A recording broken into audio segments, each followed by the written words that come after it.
this story, and it was Ethan's as much as it was mine. I mean, I'd say it was mostly And it wasn't Ethan's. finished. Yet. Like I think 90% Ethan's. Mm-hmm. Is that the map of this place? Yeah. Oh, do we... Okay, bridge, dam, church. This place. Stories? Stories? Question mark? Traps and skulls. Space capsule. Check. House of portals. Witch forest. Check. Ancient god. Oh, okay, I think we did it.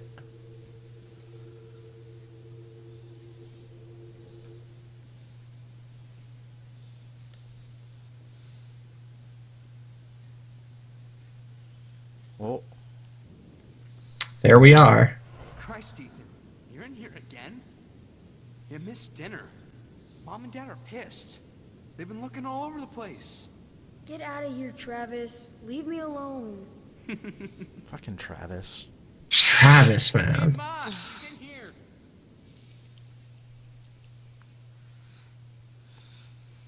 Right, like we're the detective story. Yeah. Honey, be careful with that lamp. Dale, what the hell's wrong with your kid? Painting on walls, writing his stories. I mean, what the fuck? Ethan. Is that the voice of the dude from Mad Men who played the guy who peed himself? Sorry. Maybe. I've been working He's like a on somewhere judgmental else. uncle type character on one of the How long shows. have I been out The here? Adventures of Paul Prospero, supernatural detective. Where do you get this stuff? Pop, would you get Travis out of here, please? He draws pictures on walls. What the hell is that? Chad, shut up. You got your Fucking Chad. for a son. Travis, let's go. Come on. Faggot! Ethan, you're a fucking faggot! Travis, stop it! Oh, there it is. Shit! Everyone, go! Get out! Get out! Oh. The smoke, it's toxic! Oh God! What do we do?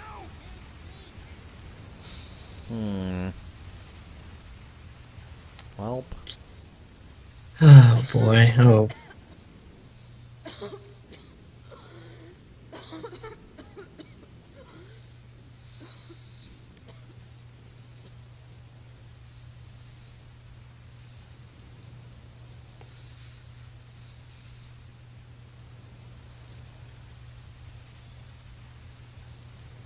Seven.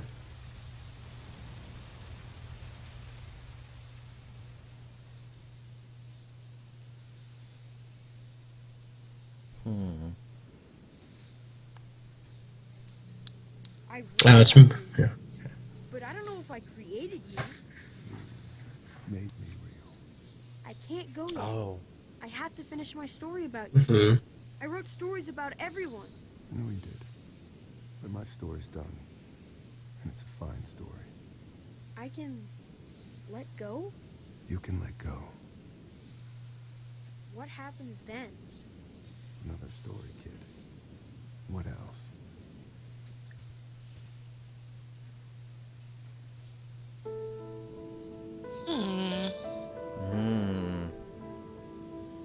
Poor baby.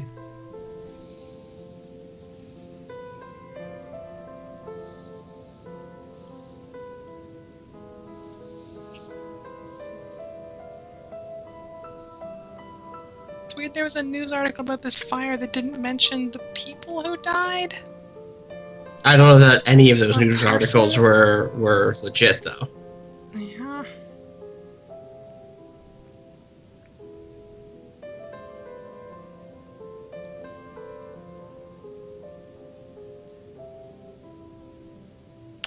That's not.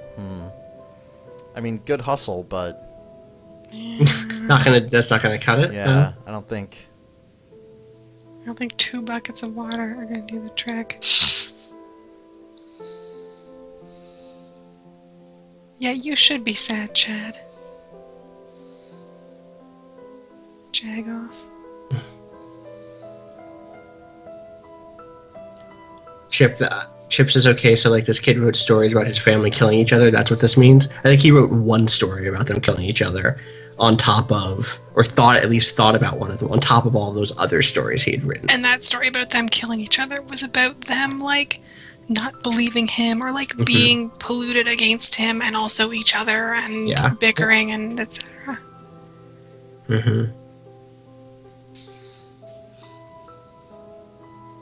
Jones, Ice Cream says, I need a shirt that just says fuck Chad. I don't know. I've never met anyone named Chad that I wouldn't say that about, so. It's true. I feel the same way about Travis's. Yeah, well. Given. Travis McElroy is our age, name. I guess. I don't know him. Like, I've never met him. That's true. Dusty Rhodes, the Dusty Rhodes, joining us in the chat. The Dusty Rhodes. Says, I thought the article said only one person died. I thought that's what it said as well. Oh. It did. So Nina says it was about a different fire also, the article. Yeah. Okay. So, eight people. Yeah. Plus some cooperators. Alright, Tom DeSalle. Brought in someone for music and sound effects, that makes sense.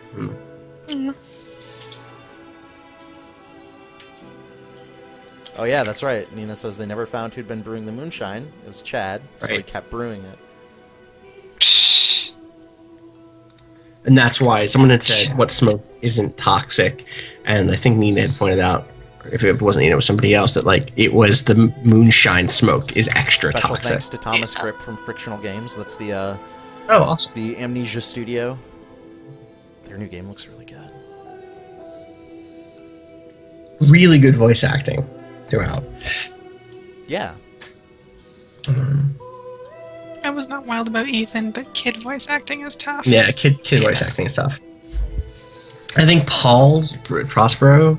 Sorry. There's going to be a sequel to this? What would that even be? It's about the astronaut. Yeah. But I think Prospero's voice is really good because it's hard at this point to do noir detective in a way that's not like just off-putting. Yeah. I also the whole like Paul Prospero thing is another element where it's like I wasn't crazy about it, but now that I found out that it's part of a story, I'm kind of like, oh, okay. Right. Yeah, totally.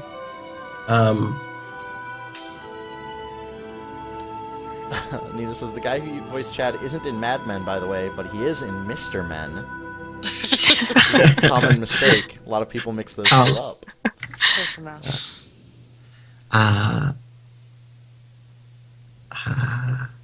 Eamon says, "Who is Tom Bissell?" Tom Bissell. He sounds familiar. Yeah, I don't know. He writes a lot about games, and then now he actually has started writing games. He's done some really good writing about games. Yeah. You know, there are people who have, I think, legitimate problems with his writing as well. But his articles are at least very interesting, which is I don't say for a lot of people who write about games. Yeah. He's done a lot of writing for Grantland. He has a book called, is that Extra Lives? Yeah, That's something his like book? that. I think Extra Lives. Extra Lives. I think you're right. Worth engaging with his stuff, even if it's not stuff that I always agree with. Like I never leave it saying I wish I hadn't read that. So he started writing games. His first game that he wrote was the weird Gears of War Judgment. Is that what it was? Which actually people can fly. In retrospect, yeah.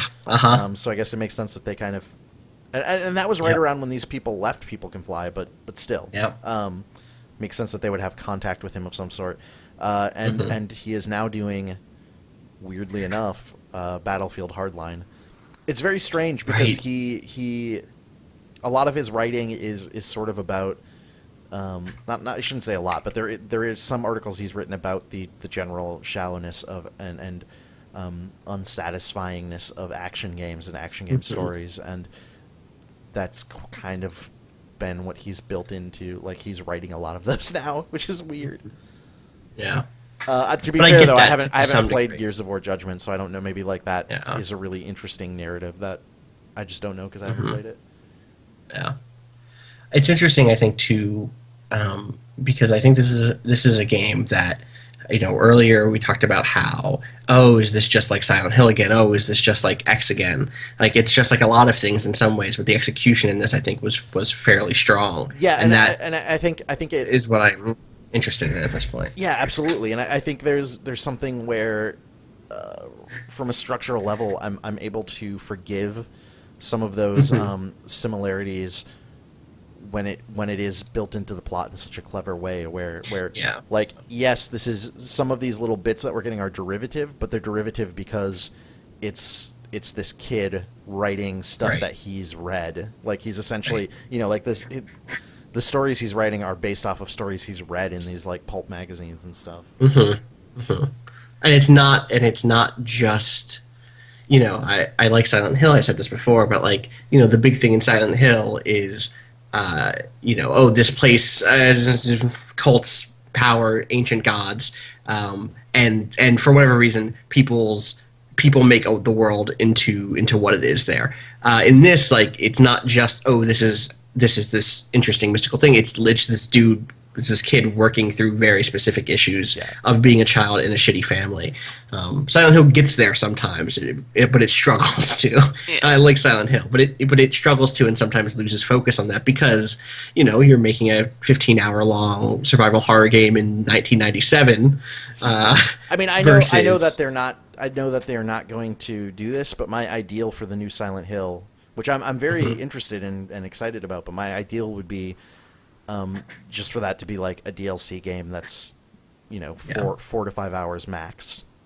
Yeah, totally. Like I'm finding more and more, and I think this is why indie horror games have kind of blown up, is I think horror as a genre in video games, because of the pacing and tension that is required for horror to work, in a video game, horror works much better when it is shorter, when it's not something that they feel that it's necessary to sprawl it out over 10 plus hours.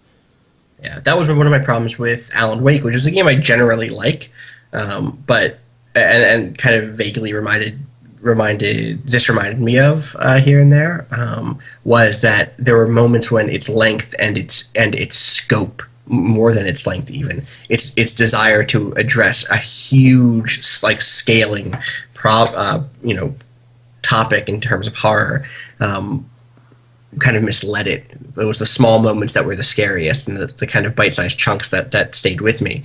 Where something like this, where it's like, all right, refer to them as chunklets, please. Chunklets. Sorry, the chunklets. Whereas this is just like a nice big bone-in chunklet for me. Janine, Allie, what did you think? I liked it. I thought it was pretty good. I don't know. It was good. Again, it was like, it's the kind of game that I wouldn't pick up on my own. Like, I just am generally not super interested in horror games, but at the same time, especially a lot of indie horror games tell stories that I do want to hear. But again, like, I much prefer watching someone else play through it, so I can just sort of sit back and enjoy that experience. The nice thing for you and for everyone is that's what I'm here for. Listen, anytime our entertainment. You're a video game monkey. That's my job. That is my actual job title. Janine, anytime you see a horror game that you're like, I'm interested in seeing this, but I don't want to play it, and you need somebody to play it, let me know. We can work something out here on ScreamFriends. That's what ScreamFriends is for. That's what ScreamFriends is for. So as we mentioned at the kickoff of the show, just in case you weren't there for that, all through the month of October, ScreamFriends is becoming ScreamFriends. We are going to have some regular streams as well, but every single day we are going to do one special ScreamFriends stream that is going to be a at horror least game. one. At least one, sometimes two, maybe. There's sometimes 8. Who knows? There's at least 31 games planned, one for each day. And in addition to that, there'll probably be some others. I'm going to be doing every single day. I'm going to be playing Magician's Quest: Mysterious Times, which is a DS game that is like Animal Crossing meets Harry Potter.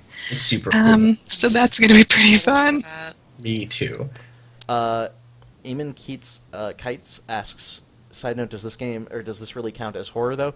So the thing that I like about horror, and that often does not come across in video games, is that horror as a genre is actually a very broad thing. I would absolutely count this game as horror. Yeah, totally. Yeah, and, for sure. And I tend to, like, the horror that I love the most is this kind where it, at the end it's not necessarily horrific in that traditional, like, monsters or murderers kind of way. Yeah. But it's psychological. Mm-hmm.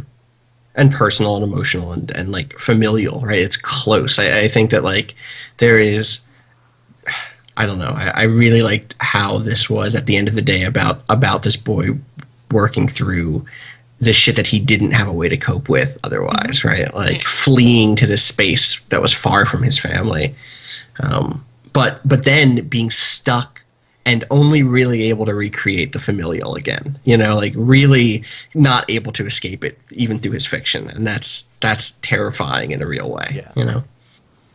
Also, people burned to death, which was sad. I mean, that's also pretty, like, the end, like the actual end of his story. Yeah. What happens to him is a pretty horrific thing. Mm-hmm. And particularly like, horrific about, when you think about it in the sense of like what his life has been. Like, and his final moment is him understanding that he can just let life go. He can just die. Yeah. And that's his Like, final motion is, oh, I can just let this fire kill me. Okay. Like, yes, it's pretty dark. In a way that, and I think that's one of those things. Yeah. Yeah, we talked about early on about how there's the people who wrote, you know, who've written Lovecraftian horror since Lovecraft's time have focused on the big lore dump stuff and all the different monsters and creatures. And horror can be that. It can be the reality breaking kind of private crises of Lovecraft stuff. But it can also be this kind of emotional horror that is psychological, like you said. Nice big. I like that Keith net jumped into the stream in the chat just in time to hear us discussing the end of the game. Hey, Keith. Where was his Keith? You're at the tail end of the stream. He says, "Ain't that the way?" Yep. Yep. I did invite Keith and Kyle on for one of my ScreamFriends episodes for a game that is I will not mention by name here, but it is a game that is supposedly heavily influenced by Silent Hill. So I thought it would be fun to get those two on. Is it that Sonic the Hedgehog game where he's a werehog? Because I don't know if that fits. Yeah. I don't know if that's gonna fit. No, that game's a goddamn horror game. Let me tell you. It's Sonic 2006. I'm inviting them here under the premise of playing a horror game, but I'm actually going to be locking them in a room and saying no, Sonic 2006 until you're done. Now we know why the room has a lock on it. Yep. Now we know. I'm gonna try to go to bed. Yeah, we should. We should end. Thanks for sticking with me, guys. My name is Phil Kohler. This is StreamFriends. I'm at twitter.com/pkohler. Austin, how about you? You can find me at Austin_Walker on Twitter, the Calcutech on Twitch, ClockworkWorlds.com. I have an article up at pastemagazine.com/games right now about Invisible Ink, and you can find me in the latest Memory Insufficient, which is an e-zine about games and game history, and in this case, game labor. I read about Romance of the Three Kingdoms there. Google it. It's a really good thing. You should read it. Thank you. Thank you. Janine? I'm Janine Hawkins. I'm at Bleating Heart on Twitch and Twitter and YouTube. I think I have an article going up next week on Paste that is about a very particular kind of Let's Play. Ooh, is that that's finally going up? A very particular kind of Let's Play. I Right. don't want to spoil it, but just keep an eye for that. And Allie, how about you? I'm Alicia Heckenpour, and you can find me at Ali_West on Twitter. Cool. And of course, if you're listening to this live, go to StreamFriends.tv. That's going to take you to our YouTube page, where you can see all of our archive stuff as it goes up. If you happen to be listening to this on the archives, you can go to twitch.tv/StreamFriends, and you can follow us and see all of our stuff live, which most of it is done live. We do have a few pre-recorded things that we're doing now, and a few more in the works. But either way, it's of benefit to go to both Twitch and to YouTube, and it helps us. So just do it. Give us your clicks. We need your clicks. Like, Please. comment, subscribe. Please give me your clicks. Good night. Need them clicks. Mm-hmm.